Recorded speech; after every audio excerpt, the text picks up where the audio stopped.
پدرم کله صبح است برو داد نزن.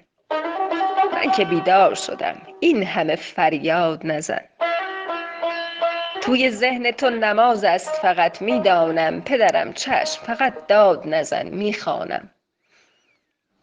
من از امروز مسلمان باشد. کار هر روز و شبم خواندن قرآن باشد. هرچه گفتی تو قبول است فقط راضی باش. پدرم جان علی از پسرت راضی باش. کاش بنشینی و یک لحظه فقط گوش کنی. کاش یک لحظه به حرف پسرت گوش کنی. حجر از حافظه ها پاک شده میفهمی؟ پسرت صاحب ادراک شده میفهمی؟ به خدا حق همه آنچه تو میگویی نیست. پدرم حضرت حق آنکه تو میجویی نیست. پدرم ما همه در ظاهر دین بند شدیم. همگی منحرف از دین خداوند شدیم. غربت عقل نمایان شده امروز پدر. نام عباس علی نان شده امروز پدر. دین نگفته است ز خون شهدا وام بگیر.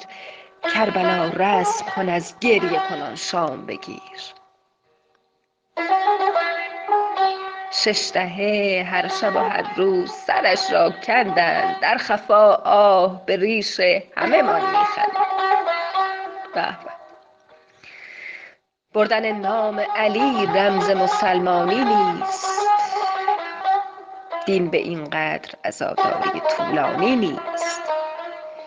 علی از قوت جهان لقمه نانی برداشت. قدم خیر که برداشت علی نهانی برداشت.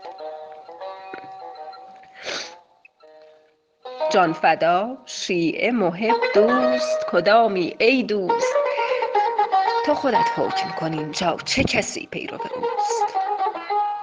مال مردم خوری و گردن کج پیش خدا. در سرا با پری و توی حرم با مولا.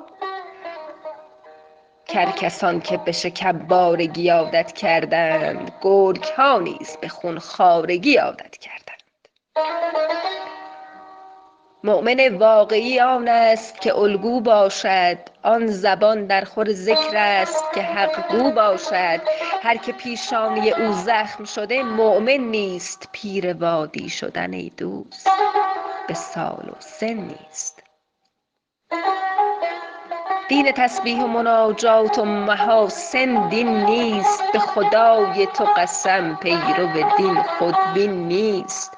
دین کجا گفته که همسایه خود را ول کن. دین کجا گفته که دل را ز خدا غافل کن.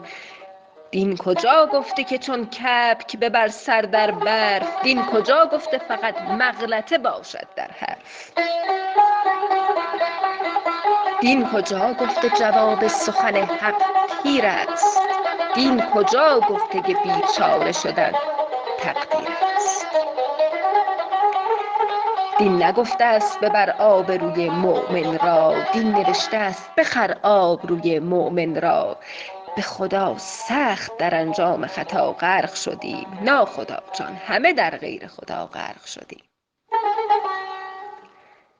دلخوشیمان همه این است مسلمان هستیم. فخر داریم که ما پیرو قرآن هستیم. ما مسلمان دروغیم مسلمان فریب. همه دغدغه‌مان این شده گندم یا سیب. هر که از راه رسید آبروی دین را برد. هر که آمد فقط از گرده این مذهب خورد. آب را که بشود قطع و یقین میگندد. غرب یک دست به دینداریمان میخندد. در نمازت خم ابروی نگار آوردی. با عبادات چنین گند به بار آوردی. هرچه را گم بکنی وقت نمازت پیداست. اصلا انگار نه انگار خدا آن بالاست. چه نمازی است که یک ذره خدایی نشده. این نمازی است زمینی و هوایی نشده. پاره کن رشته تسبیح و مرنجان دین را. این همه کش نده این مد ولنسالین را. به به.